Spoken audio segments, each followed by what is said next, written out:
I kept the bottle they meant to kill me with. And a week later, I gift-wrapped it and handed it to my daughter-in-law's parents in front of everyone.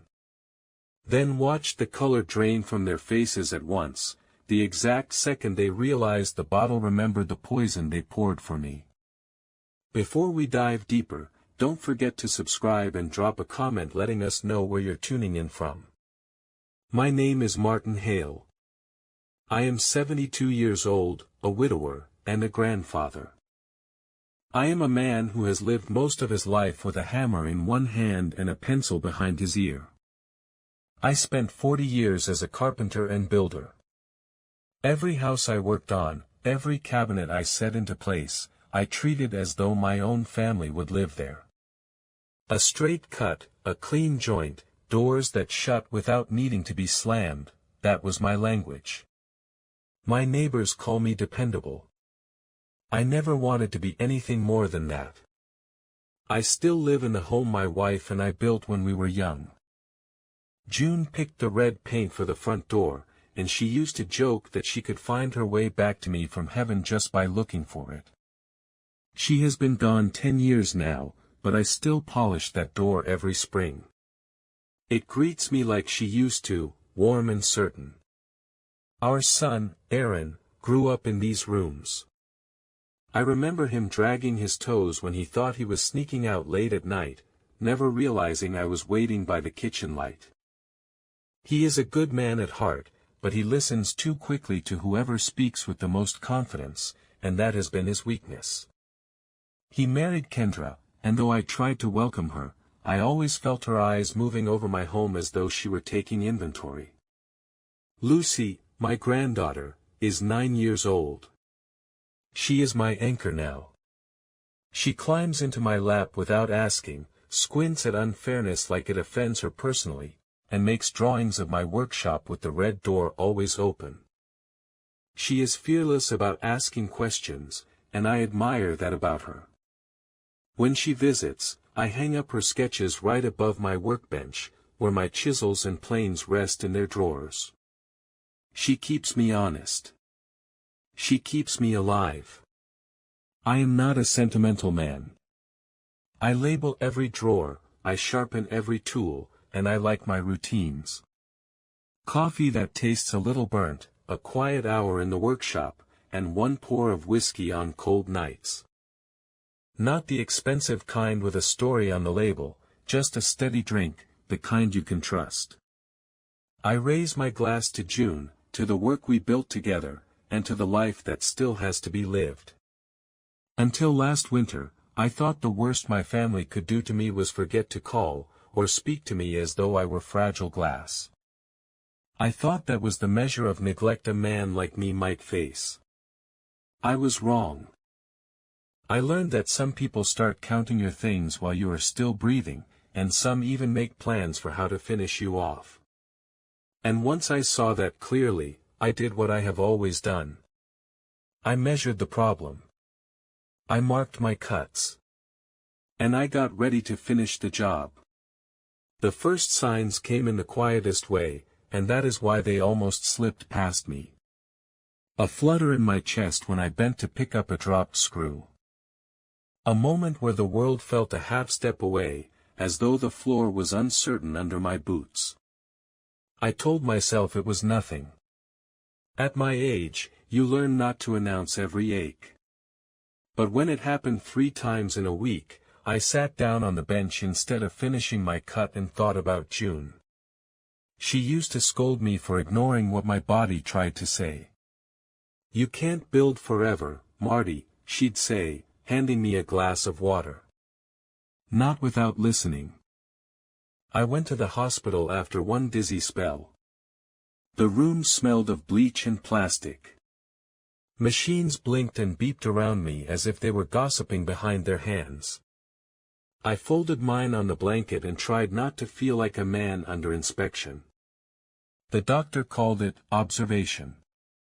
To me, it felt like being shelved. Aaron and Kendra came that evening. Aaron carried a balloon and a box of store-bought cookies, both of which he held too tightly, as if props could prove devotion. Kendra set her hand on my forearm with a gentleness that belonged more to an audience than to me. "We were so worried," she said, her eyes fixed on the monitor beside my bed. I studied her face as she said it. Worried? No. She looked like a woman making sure a story unfolded the way she expected. Aaron cleared his throat.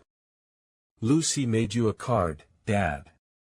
She drew your workshop, the red door, the workbench. Every detail. That softened me.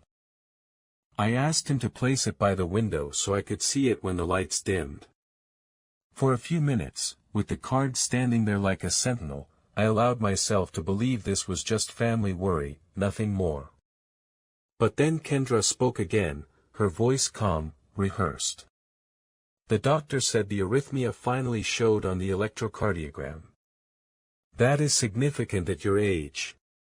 I blinked at her. The doctor hadn't spoken to me yet. How did she know? I let the thought settle in the back of my mind. A man my age learns not to chase every shadow, yet some shadows deserve following. When they left, Aaron kissed my forehead, clumsy as a boy again. He hadn't done that in decades. It made me ache, but not with comfort. With doubt. Alone in the hum of the machines, I thought on when did concern start sounding so much like preparation. The next morning, the doctor came in while I was still studying Lucy's card on the windowsill. He was young, the kind of man who hadn't yet learned that silence can be more comforting than words. He tapped his pen against the clipboard as if the rhythm could make his diagnosis steadier. "Mr. Hale," he said, "your tests show arrhythmia, yes, but nothing that suggests immediate danger. We'll adjust your medication, monitor, and schedule a follow-up with your cardiologist. You're stable." Stable. That word ought to have settled me. But then he glanced at his notes, and without realizing it, he let the truth slip out in an offhand way. "As I told your son and daughter-in-law yesterday, these episodes aren't uncommon at your age, but they should not limit you too drastically." I felt my brow tighten. Yesterday. They had spoken with him before I had. I had not been told yet, and still Kendra had recited my condition to me last night like she was the one in the white coat. I nodded and thanked him, because men my age were taught not to bite the hand that thinks it's helping. But when he left, I kept staring at the door long after it closed, as if it might tell me what business my family had with news that should have come to me first. The silence of the hospital is a peculiar thing. It is filled with footsteps, coughs, televisions droning in other rooms, but under it all there is a hush that presses you to think. And I thought of Aaron, my boy who once built a birdhouse with me, hammering nails at odd angles, grinning at every crooked joint like it was a triumph. He had a heart big enough then to stay up with me when June was in labor, just to be ready, even though he was only 10. Where was that boy now? Did he still live inside the man who stood by my bed with eyes that darted to Kendra for instruction? And Kendra. Always tidying, always looking, always talking as though she were the narrator of a story no one else was allowed to edit. I had dismissed my irritation with her as generational difference, the kind of tension that grows in families when an outsider becomes an insider. But last night, when she spoke about my heart like she was reading the manual to a machine she owned, something in me tightened. I turned to the card Lucy had drawn. My workshop, the red door, the small wreath she added though it wasn't Christmas. She drew it because she sees it as mine. Mine, not yet theirs. And I realized that a man can be stripped of his dignity not with force, but with the quiet confidence of those who begin to plan around him. I breathed slowly, as I do before starting a difficult cut of wood. And I asked myself again, are they concerned for me, or are they preparing for a world without me? The thought lingered like a nail bent out of shape, impossible to drive in straight, impossible to ignore. The following morning, the nurse told me they planned to discharge me after lunch.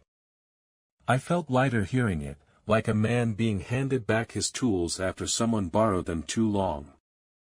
I sat upright in a narrow bed, drinking the weak coffee they bring on trays, and told myself I had probably been unfair.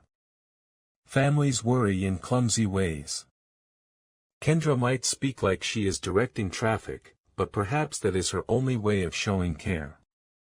Aaron's kiss on my forehead, awkward, boyish, perhaps that was proof his heart still remembered me. I even smiled at the thought.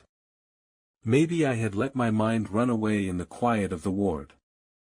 At 72, a man can become suspicious of shadows that aren't really there. The monitors hummed beside me, steady now. The card with Lucy's drawing still stood on the sill, and I let my eyes rest on it until my shoulders loosened. Maybe I had been looking for storms in clouds that were only passing by. That was when I heard the voices in the hallway. The curtain at my door let through a thin edge of light, and with it the sound of my son's voice, low but hurried. "Tomorrow morning," Aaron said. "Before he's discharged." She said yes at 8. Kendra's reply was sharper, like paper being torn. "Good. The estate sale team is booked for Saturday. The truck will come. If we do not move now, we'll lose the spring buyers." I froze, my hand still on the paper cup. Aaron hesitated. "What about the tools?" "Dad will lose his mind if a stranger auctions off his drill press." "Then he should have labeled it," Kendra snapped.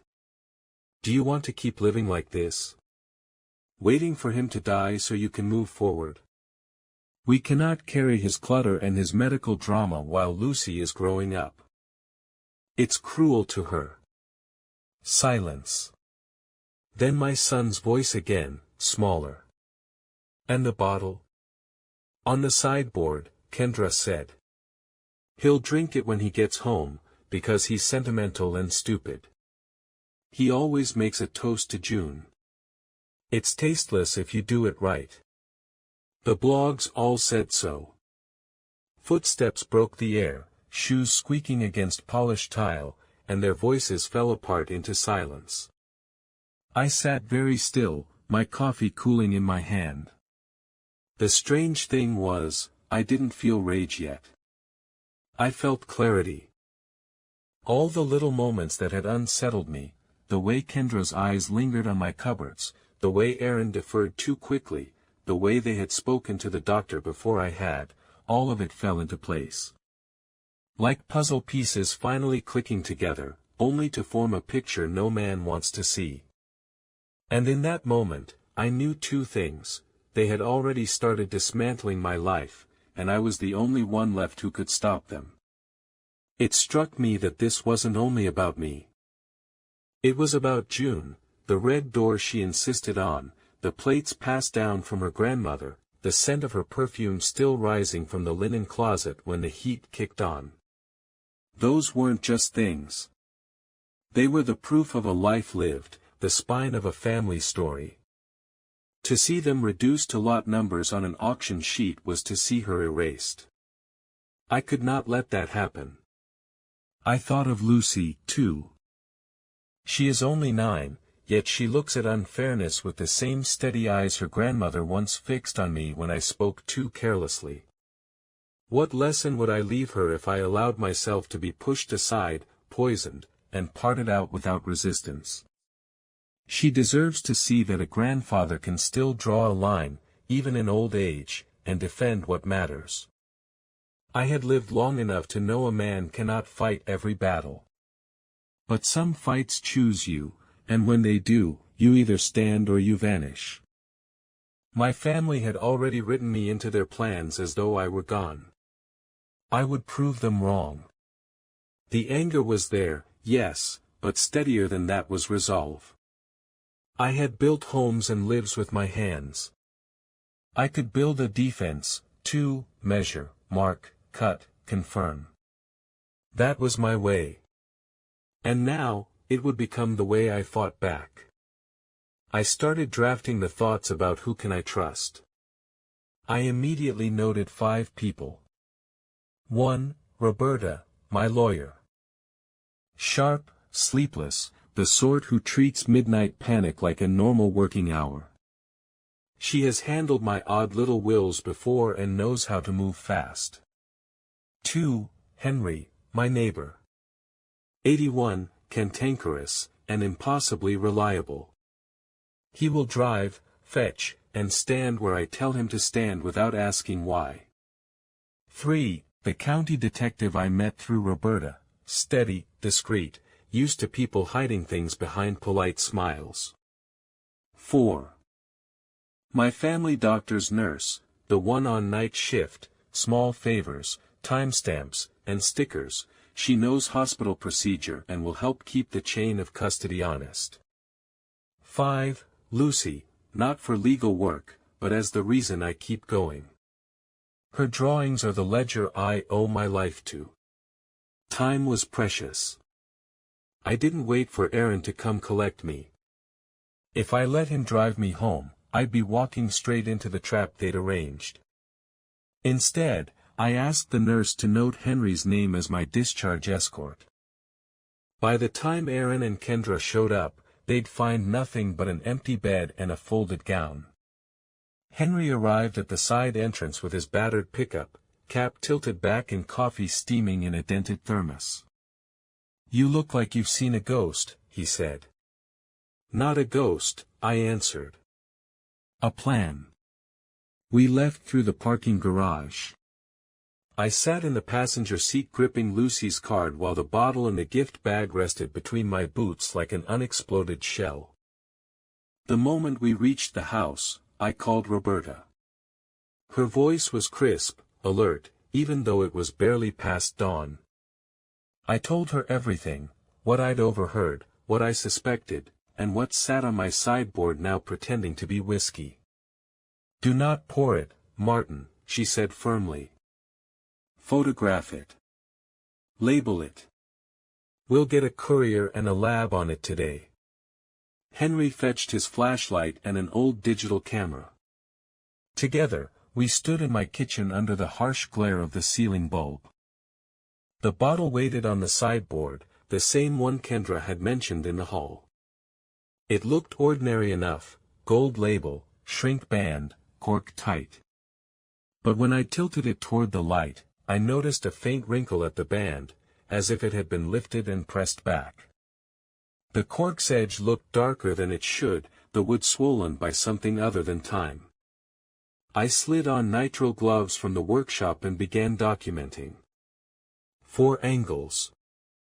Close-up of the seal. The band against today's newspaper for proof of date. Henry held the flashlight steady while I applied a patient property sticker the nurse had slipped me. Date, unit, signature. Then more photos with the hospital clock still visible on my phone screen. The liquid itself had a strange way of catching the light, just slightly off, a shade too dull, as if it had been asked to play whiskey but had forgotten the script. I set the bottle on a baking sheet, drew off 2 samples with sterile pipettes Roberta's clerk had left in an envelope, and sealed them in tamper-evident vials. Swabs from the cork. Swabs from the neck. Each labeled, signed, time-stamped. Henry muttered, "Never thought I'd see you doing crime scene work in your own kitchen." "Neither did I said, my voice steady. "But if this is the game they chose, I'll play it straighter than they ever imagined." When the evidence was sealed and waiting by the door for the courier, I allowed myself a long breath. The house still smelled of sawdust and old varnish. June's red door still glowed on the porch. And for the first time since I'd heard Aaron's voice outside my hospital curtain, I felt like I had taken back a piece of ground. When the samples were sealed and set by the door, I caught myself staring at them as though they could already speak. How long would the lab take? A day? 2? Would the report arrive before Kendra's parents set the table for their winter feast? I needed it fast, because in this kind of fight, proof is more dangerous than anger. I pressed the cork back into the bottle, easing it just enough so it looked untouched. Then I slid the empty glass aside and rinsed my gloves, the smell of rubber sharp in my nose. The kitchen looked ordinary again, but I knew better. This was not a kitchen anymore, it was a crime scene in waiting. The phone rang. Aaron. "Dad," he said, soft, too soft. "The nurse said you checked out early. Why didn't you wait for us?" Kendra and I were on our way. "I didn't want to trouble you," I said evenly. A pause. Then the performance. "You scared us. Coming home alone isn't safe. Why don't we come by tonight? Bring dinner, sit together. You can open that bottle, celebrate being back home." I almost laughed, but I let my silence work instead. He filled it with more words, tumbling over themselves. "Lucy misses you. She made another card. We just want to be sure you're all right. Tell Lucy I love her," I said. "And that her card is on my windowsill. As for tonight, no need. I've already eaten. Dad. Goodbye, Aaron." I set the phone down gently. That was the moment I knew for certain, he wasn't just caught in Kendra's shadow. He was choosing to stand there. I took another picture of the bottle on the baking sheet, just to be sure the timeline was unbroken, and placed it back on the sideboard like bait in a trap. Then I called Roberta again. "Courier's on the way," she said before I spoke. "I've filed the revocation for the medical proxy, notified your banks, and drafted a trustee assignment for your house. We'll change the locks before sunset. They won't have a door to walk through." Her voice steadied me. The bottle was proof. The law was armor. Now I just had to hold the line until both arrived. By mid-afternoon, the machinery of defense had started to hum. Roberta moved faster than anyone else I knew. She sent me digital copies of every document as they were filed, the emergency proxy revocation stamped by the hospital, the freeze notices acknowledged by my banks, the trust assignment recorded with the county. A locksmith's van pulled into the driveway before the coffee had cooled in my cup. By sundown, every lock in the house had new teeth, and I alone carried the keys. Roberta's clerk arrived next, carrying tamper-evident vials for redundancy and a stack of chain-of-custody forms. We went over each line, each signature, as if we were fitting joints in a cabinet. Tight, exact, square. "Anything that isn't routine, Martin, they won't touch it," Roberta said over the phone. Her voice was like a level placed on wood, perfect balance. "Your accounts are sealed. Your deed is beyond their reach. You're standing on solid ground now." For the first time since the hospital, I felt myself breathe all the way down. I thought, maybe, I had won the first battle of this war. But safety has a way of peeling back illusions. When Henry and I began walking room to room, flashlight in hand, the walls told the truth. In the dining room, a small green sticker clung to the china cabinet, Lot 7. In the living room, a pink one marked June cedar chest, Lot 19. In the hallway, another stuck to the frame of a painting of the lake where Aaron learned to swim, Lot 4. We stood there in silence, the beam of Henry's flashlight crawling over handwriting that was too neat, too practiced to be mistaken. Kendra's hand. Henry swore under his breath. They tagged the place like a warehouse. I pressed my palm against the cedar chest, the wood worn smooth by years of use. They had not only tried to poison me. They had already priced my life, piece by piece. For a moment, I closed my eyes. I had thought the locks and the papers meant victory. But here was the proof that the battle had only just begun. I stood with my hand flat on the cedar chest, the pink sticker staring back at me like a wound. For a moment I felt June beside me again, her voice when she polished this chest, her laugh when she tucked blankets inside. To see it reduced to Lot 19 was almost worse than the bottle. Henry shifted uncomfortably, his flashlight beam trembling on the sticker. "Marty," he said, softer than I'd ever heard him, "they weren't just circling like vultures. They've already landed." I nodded, my throat tight. They've been walking through these rooms with price tags in their pockets while I was lying under hospital lights. Not even waiting for the ground to settle. "You gonna be all right?" "I'll be more than all right," I said. "They just reminded me what's at stake. This isn't clutter to me. This is June. This is Lucy's inheritance of memory. I won't let them sell it by the pound." Before Henry could answer, the phone rang again. "Aaron." "Dad," he said, his tone practiced concern. "We've been trying to reach you all evening. I had Henry pick me up, remember?" I interrupted him. "Didn't want to trouble you, that's all." "You're not troubling us. We want to take care of you. Kendra's making plans for dinner tonight. She thought it would be good for you to come, sit down with everyone, relax. You've been under stress." I stared at the sticker on the cedar chest, my jaw tightening. "Dinner?" "Yes," Aaron pressed, his voice edging into urgency. "Don't make us beg. It'll hurt Mom if you don't show." "Your mother's been gone 10 years, I said flatly. Silence crackled on the line. When Aaron spoke again, his words stumbled. "I meant, it'll hurt Kendra. And Lucy. We need to know you're okay." I looked at the bottle on the sideboard, the evidence sealed by the door, the stickers clinging to every memory June left behind. I let my voice turn calm, almost kind. "I'm fine, son," I said.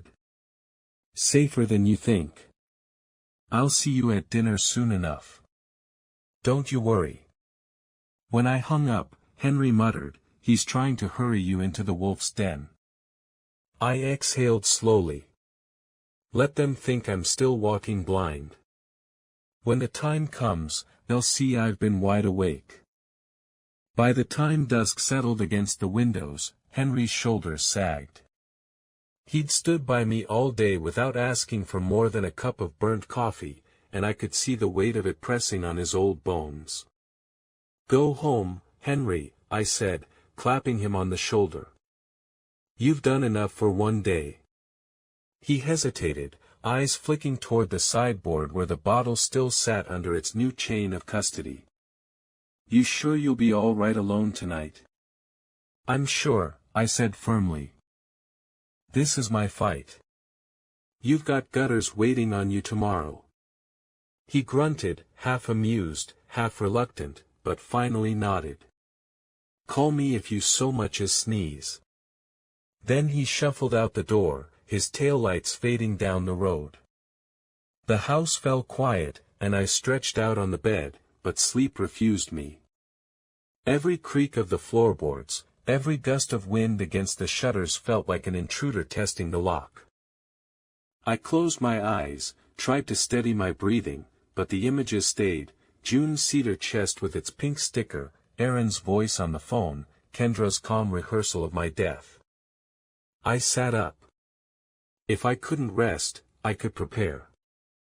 I slipped on my coat, tucked Lucy's drawing into the inside pocket, and drove to the small grocery that stayed open late.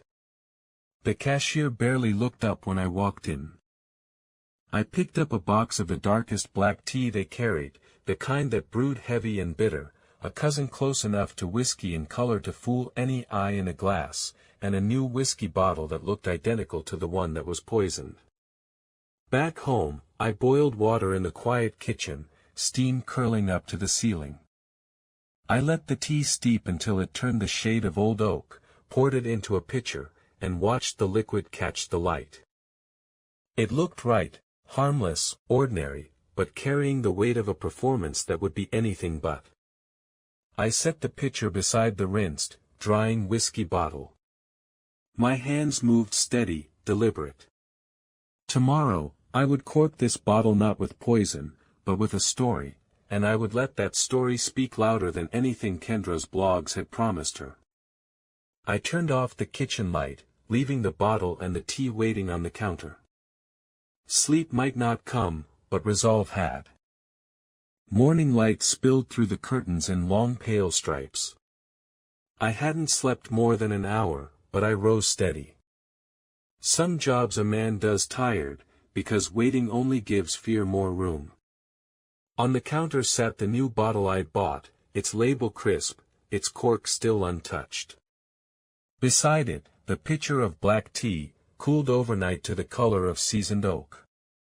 I rinsed the bottle once more, dried it with a clean towel, then poured the tea carefully through a funnel. It filled the glass with the same amber weight as whiskey, catching the light in a way that made the performance believable. I pressed the cork back in, tugged at the shrink band to make it settle, and set it upright on the counter. Why tea? Because it turned the bottle into something more shocking.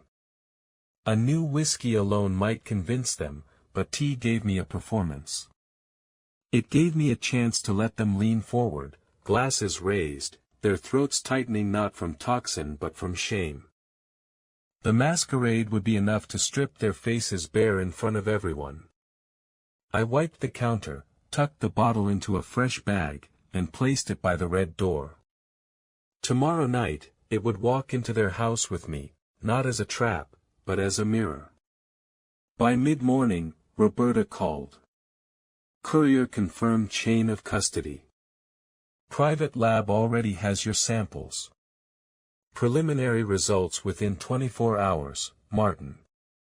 And I've spoken with the detective, he'll be in the room when you need him. Her words steadied me more than coffee ever could. 24 hours meant the report should be ready in time for their dinner. Proof in hand, law at my back, and a bottle to lay in front of them. Henry stopped by around noon with his usual grumble and a box of nails he claimed I'd left in his shed 10 years ago. He looked at the bag by the door. That the stage prop? I nodded. They wanted a bottle to end me. I'll give them one to end the lies instead. He let out a low whistle. Marty, you're about to put on a show. Not a show, I said, lifting Lucy's drawing from the workshop wall and tucking it into my coat pocket. A masquerade. One where the guilty see themselves for the first time. Some time had passed. My preparations tightened. By late afternoon the house was quiet, too quiet, the kind of silence that sharpens thought instead of easing it. I sat at the kitchen table in my pressed suit, Lucy's drawing folded into my inside pocket, the prop bottle resting in its bag by the red door. The tea inside glowed in the last of the daylight, patient, waiting. The phone buzzed. Roberta. Martin, she said without preamble, her voice as precise as always. Final confirmations. The lab has the samples under lock, and the preliminary report will be ready before you sit down to dinner. The DA's investigator already has the courier's chain of custody copy in his briefcase. That's our backbone. And the detective? In place, she said. Plain clothes, 2 rows from the back wall. He knows the family, knows the tone to expect. If anyone tries to move the bottle, he intervenes. If the lab results land during the toast, he'll step forward with them in hand. I breathed through my nose, slow and steady. And if they don't? Then you speak calmly, Roberta said. You pour the tea, you say your words, and you let their faces betray them. The law will follow. For a moment, I looked at the cedar chest in the hallway, its pink Lot 19 sticker still clinging to the wood. Proof enough, even without a bottle. You're certain we're ready? As ready as you've ever been, she said. Her voice softened, just slightly. Martin, this is not you against them anymore. You have the law standing with you. Tonight, you don't need to swing the hammer, just point to the nails. I let out a long breath I hadn't realized I was holding. All right, I said. Then let's drive the first one in straight. We hung up. I rose, checked my reflection once more in the hallway mirror, suit sharp, tie neat, eyes tired but steady. I picked up the bag with the bottle, slid the folder of documents behind Lucy's drawing in my pocket, and stood at the red door. June used to touch that door before we left for dinner parties, a small ritual that meant we would return together. I laid my hand against the paint now, whispered, "Walk with me," and turned the key. Outside, the evening air bit sharp against my cheeks.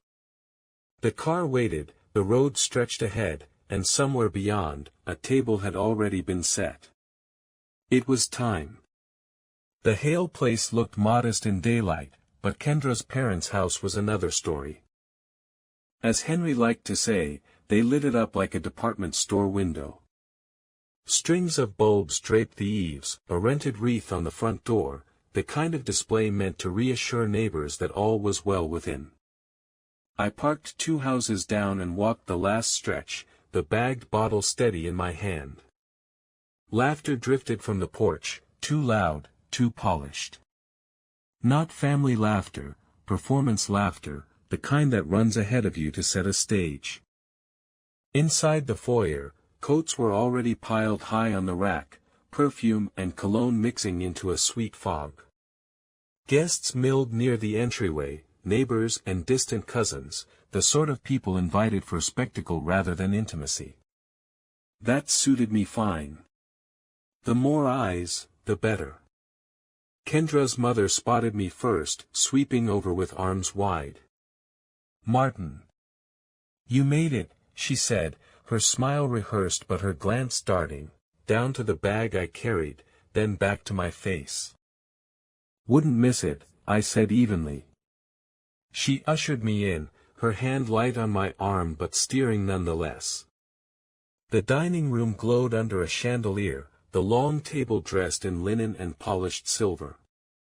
At the far end, Aaron and Kendra were locked in conversation with a pair of their friends, the kind who wore sweaters that cost more than my mortgage ever had.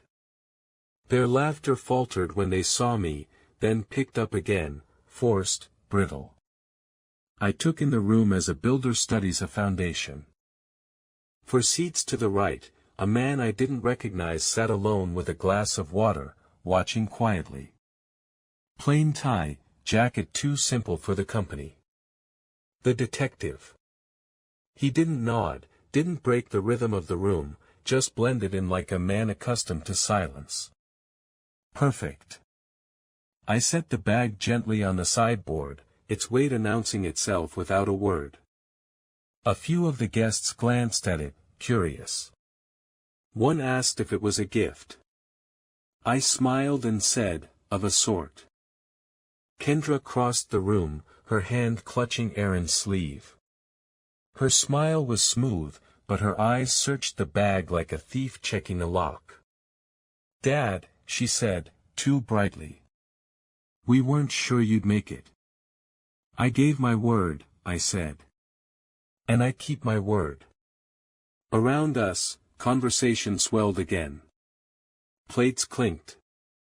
Children darted between legs with sticky fingers. From any angle, it looked like a feast, like nothing was wrong.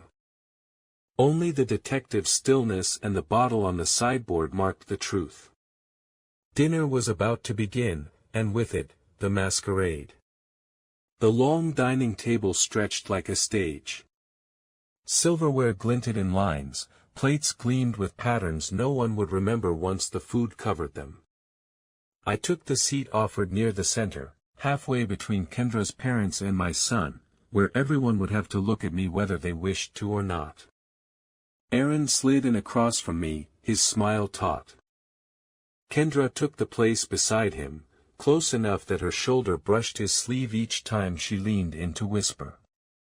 At the far end, Lucy was wedged between two cousins, swinging her legs and tapping a rhythm only she heard. When she spotted me, she lifted her hand in a quick wave, innocent and unknowing. I pressed my palm briefly against my heart in answer. The guests around us filled the space with chatter about real estate, school schedules, and vacations in places I'd never seen. The clinking of glasses and the scrape of serving spoons made a music of distraction. All the while, the bagged bottle sat waiting on the sideboard, unremarkable to most but blazing in my sight. When the main dishes had been laid out, roast beef, scalloped potatoes, green beans glossed with butter, Kendra's father rose with a glass in hand. He tapped his spoon for attention. "Friends, family," he said, "we are grateful for another year gathered together." He nodded toward me with practiced warmth. "And especially tonight, we welcome Martin, whose presence makes this table whole." Polite applause followed, too loud, too eager. I inclined my head but said nothing yet. Then Aaron stood, fumbling a little with his glass. "Before we eat, I think we should raise a toast. To family, to health," his eyes darted toward the sideboard. "And to traditions that keep us together." Every gaze followed his. The bag was gone. The bottle stood in plain sight now, its glass catching the chandelier light, amber liquid waiting. Someone, maybe Kendra, maybe Aaron, had unwrapped it while the chatter covered the sound. It looked like it had always belonged there. My hand curled around the stem of my glass. The detective sat motionless at the far wall, eyes forward, hands folded. "Ready." I rose slowly, the old suit moving stiff but steady, and lifted my own glass. My voice carried clean across the table. "To family," I said. "Which is to say, to truth." The room hushed. Forks stilled. Faces turned. The masquerade was about to begin. I stepped to the sideboard, every movement measured, as though I were in my workshop marking a line before the cut. The bottle was cool in my hand, the cork snug but willing. I worked it free with the quiet pop that drew every pair of eyes.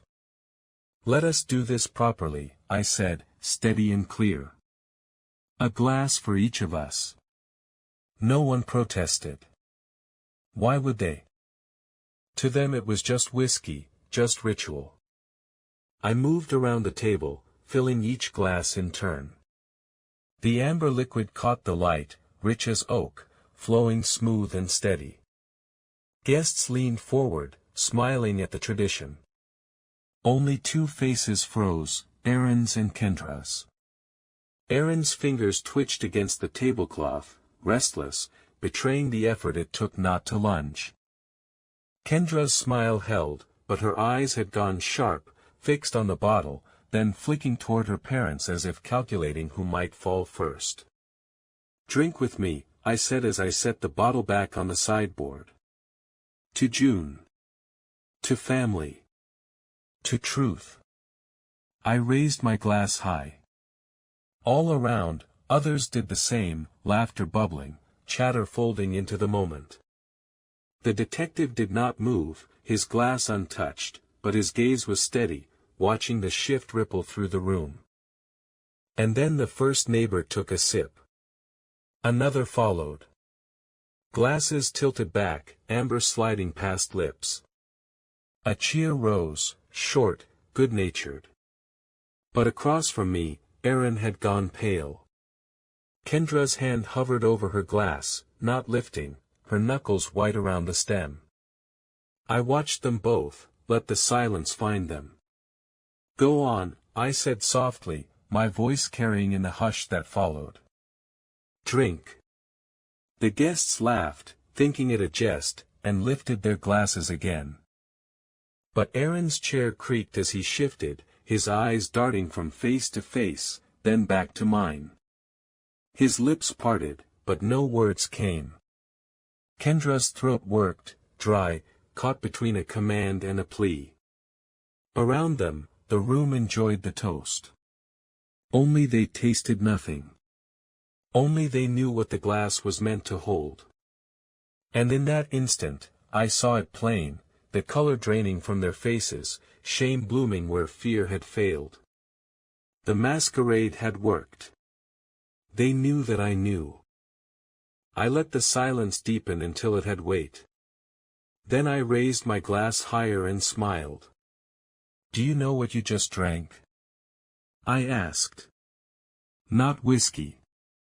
Tea. Black tea, strong enough to fool the light. Not poison." The laughter in the room stuttered, faltered. A neighbor frowned, another shifted in her chair. Only Aaron and Kendra sat frozen, colorless, as if the chandelier itself had dropped onto their laps. I set the glass down, slow and deliberate. "The original bottle," I continued, "the one you thought I would raise to June when I came home from the hospital, it's not here. It's in police custody. Swabbed, sampled, sealed, tested. Tonight, while you smiled at me, the lab was reading it. And the results." My phone buzzed in my pocket. Right on cue. I pulled it free and glanced at the message from Roberta. Then I looked up and let my voice carry to every corner of the room. Confirmed. The bottle was poisoned. Gasps rose like a wind through dry leaves. Forks clattered onto plates. The chatter collapsed into whispers.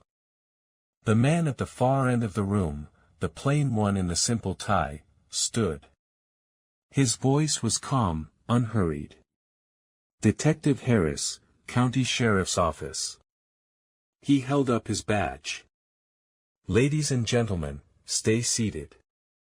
Two uniformed officers stepped through the doorway, quiet but certain, as if they'd been waiting all evening.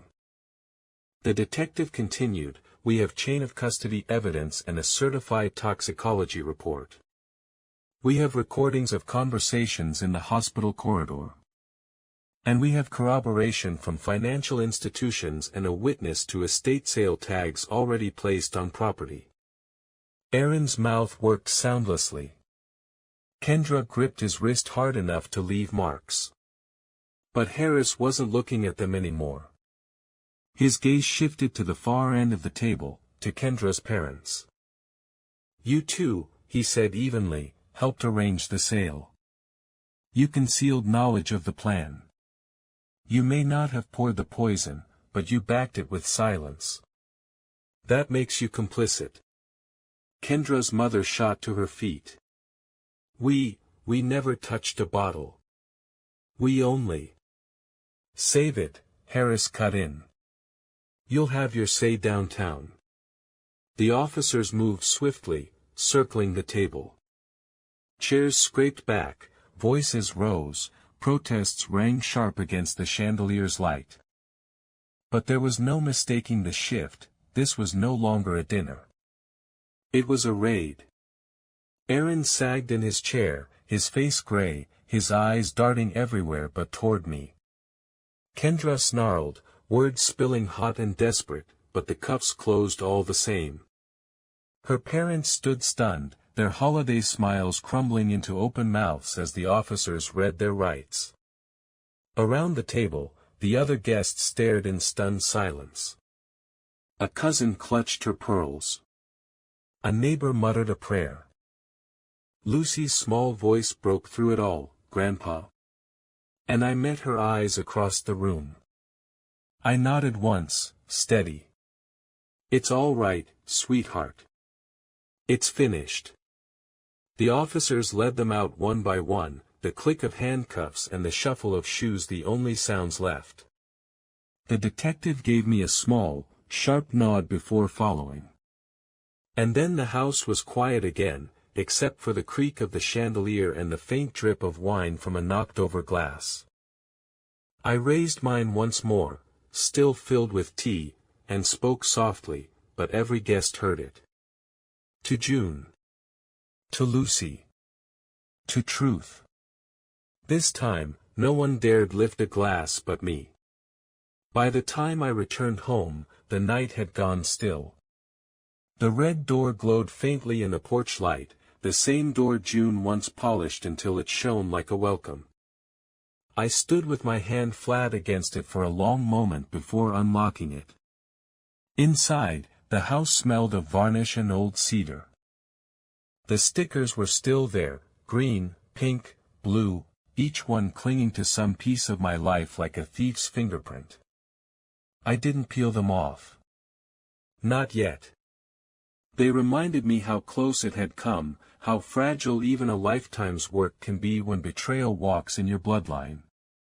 I hung my jacket, slid Lucy's drawing back onto the wall above the workbench, and sat at the stool. The tools lay in their drawers, patient, untouched. I ran my hand over the worn wood of the bench, and for the first time in days I let myself feel the weight of it all.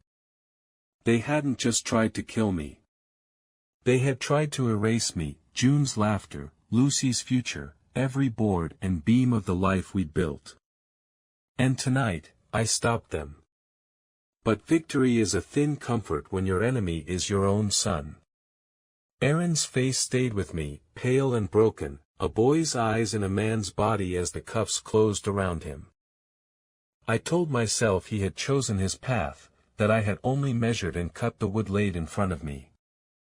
Still, the ache remained. The law would sort it now. Roberta would see to the paperwork, the detective to the reports, the courts to the verdicts. But none of them would walk through this house and see the way the stickers glared, the way the silence stretched where family laughter used to be. I thought of June, her hands folding linen, her voice scolding me for working too late, her insistence that Lucy would grow up knowing what love looked like. And I thought of Lucy, brave little Lucy, watching me raise a glass tonight without fear. I whispered into the empty workshop, I did it for you both. The heater kicked on, filling the air with a low hum. For the first time in days, my shoulders eased. The war wasn't finished, not by a long cut, but tonight, at least, the house still stood. 3 days later, the house sounded different. Quieter, yes, but not the sharp quiet of suspicion or fear. This was gentler, the sigh of wood settling, the creak of stairs under small feet, the whisper of crayons across paper. Lucy was sprawled on the living room rug in her socks, a blanket still tangled around her from where she'd napped earlier. She had a dozen colored pencils spread around her like sunbeams, tongue caught between her teeth as she drew. "Grandpa," she said without looking up, "do you think I should make the door redder? Or is it already red enough?" I glanced at the sketch, our house again, her favorite subject. The red door stood proud at the center, brighter than anything else on the page. I swallowed and let my voice stay steady. "I think it's perfect as it is." She hummed, satisfied, and bent back over her work. I leaned against the doorway, taking it in.